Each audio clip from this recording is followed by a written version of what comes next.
வங்கக்கடலில் உருவான பெஞ்சல் புயல் 12 கிலோமீட்டர் வேகத்தில் நகர்ந்து வருவதாக சென்னை வானிலை ஆய்வு மையம் தெரிவித்துள்ளது.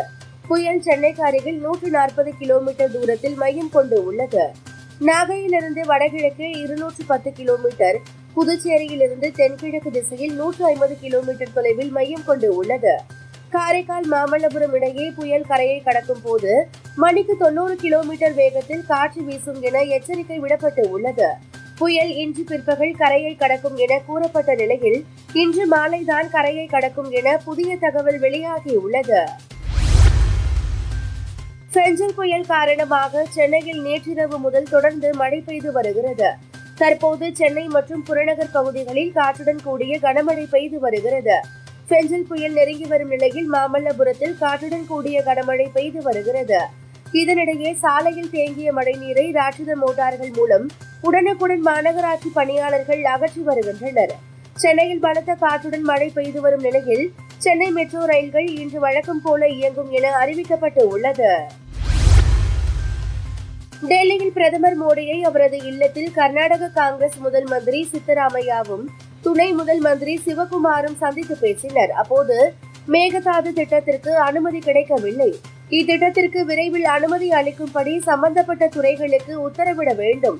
மகதாயி, பத்ரா மேலணை போன்ற நீர்ப்பாசன திட்டங்களுக்கும் அனுமதி அளிக்க வேண்டும் என்று சித்தராமையா வலியுறுத்தினார். மத்திய வெளியுறவுத்துறை அமைச்சகத்தின் செய்தி தொடர்பாளர் ரந்தீர் ஜெய்ஸ்வால் செய்தியாளர்களிடம் கூறுகையில், வங்கதேச இடைக்கால அரசாங்கம் அங்குள்ள அனைத்து சிறுபான்மையினரையும் பாதுகாக்கும் பொறுப்பை நிறைவேற்ற வேண்டும். இந்து மத தலைவர் சின்மய் கிருஷ்ணதாஸ் கைது செய்யப்பட்ட வழக்கில் சட்டப்பூர்வ நடவடிக்கைகள் அனைத்தும் பின்பற்றப்படுவதை இந்தியா கவனித்து வருவதாக கூறினார். நைஜீரியாவின் வடக்கு பகுதியில் பயணிகளை ஏற்றுக்கொண்டு நைஜர் ஆற்றில் சென்று கொண்டிருந்த படகு திடீரென கவிழ்ந்து விபத்திற்குள்ளானது.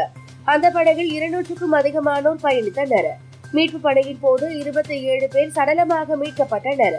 மாயமானவர்களை தேடும் பணி தொடர்ந்து நடைபெறுகிறது. எனவே பலி எண்ணிக்கை அதிகரிக்கலாம் என அஞ்சப்படுகிறது.